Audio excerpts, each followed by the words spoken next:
కళ్ళు తెరువు కశ్యపు పుత్ర హిరణ్యకశ్యప, నేను నీ తపస్సుకి ప్రసన్నుడనయ్యాను. ఏ వరం కావాలో కోరుకో. అన్నీ కావాలి.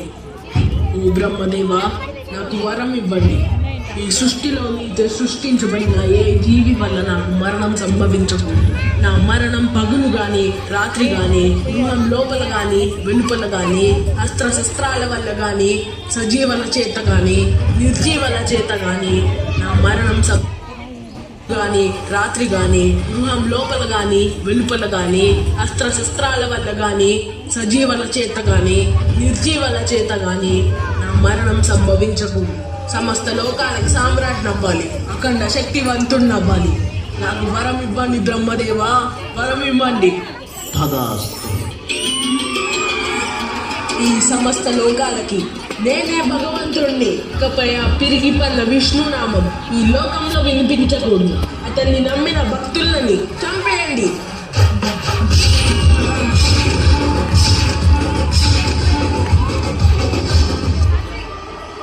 ఇక మీరందరూ నేను చెప్పిన విధంగానే పనులు చేయాలి.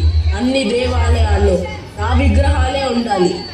హిరణ్యకశిపుడే భగవంతుడు అని కీర్తించాలి.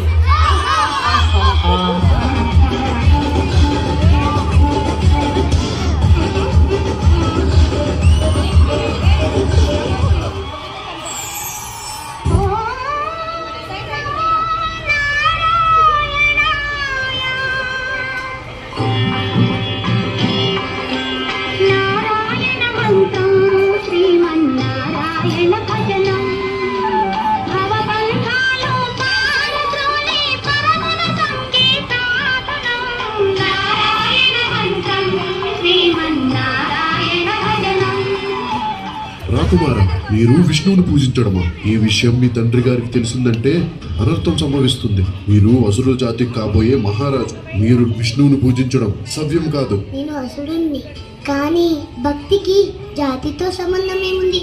భక్తి అనేది మనసుకి సంబంధించింది. పదండి, మీ తండ్రి గారు వెంటనే తీసుకొని రమ్మన్నారు. రా కుమారా, రా. నువ్వు రాబోయే కాలంలో ఆ సింహాసనం అధిష్ఠించాలి. అసురుల జాతి భవిష్యత్తు నీ చేతిలో ఉంది.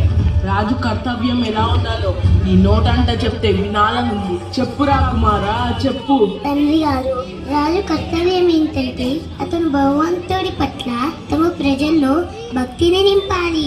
ఆ భగవంతుడే శ్రీ మహావిష్ణువు. ఆయనే ఈ సృష్టికి తండ్రి. ప్రహ్లాదా, ఆపు నీ విష్ణు సూక్తి. ఇకపై నీ నోట నుంచి ఆ విష్ణునామం పలకకూడదు. నీ తండ్రి అయిన నేనే ఈ సృష్టికి భగవంతుడిని. మర్చిపోయావా? ఆ విష్ణువే మన శత్రువు. నన్ను క్షమించండి తండ్రి, నేను భగవాన్ విష్ణుని ఎప్పటికీ నా శత్రువులు స్వీకరించలేను. దయచేసి మీరు భగవాన్ విష్ణువు పట్ల ఉన్న శత్రుత్వాన్ని వదులుకోండి. మీరైన శరణం వేడుకోండి. ఆ పిరిగి పంద విష్ణువుని నేను శరణ వేడుకోవాలా? ఛీ, మీ చిన్నాన్న మరణం గురించి నీలో ఎలాంటి వేదన లేదా? చిన్నాన్నగారిని సంహరించి వరహస్వామి ఎలాంటి తప్పు చేయలేదు. చిన్నాన్నగారే క్షమించురా అని తప్పు చేశారు. ఓరి ద్రోహి, ఆ విష్ణునామం పలికిన నీ జీవం ఇంకా బ్రతకకూడదు.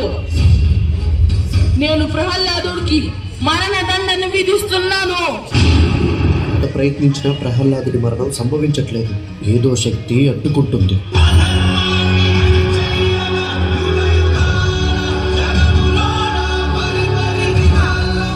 నాకు తెలిసి ప్రహ్లాదుడిని ఆ విష్ణువే ఏదో మాయా రూపంలో వచ్చి కాపాడుతున్నాడు అనిపిస్తుంది.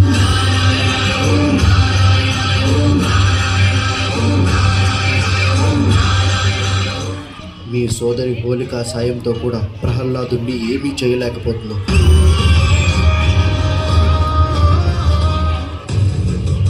నీచుడా, కులద్రోహి, ఆ మాయావి విష్ణుని నేను వదిలిపెట్టాను.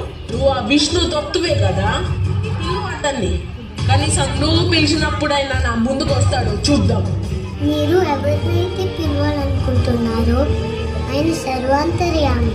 ఆయన ఈ సభలో ఉన్న ప్రతి అంశంలోనూ ఉన్నారు.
నన్ను చూడు, నేను నరుడిని కాదు, మృగాన్ని కాదు, నేనే నరసింహ. అస్తమిస్తున్న సూర్యుని చూడు, ఇప్పుడు పగలు కాదు, రాత్రి కాదు. నువ్వు గృహం లోపల లేవు, వెలుపల లేవు, గడప మీదున్నావు. నువ్వు భూమి మీద లేవు, ఆకాశంలోనూ లేవు. నువ్వు నా తొడల మీదున్నావు. ఒక్కసారి నా పూలని బాగా చూడు, సజీవము కాదు, నిర్జీవము కాదు.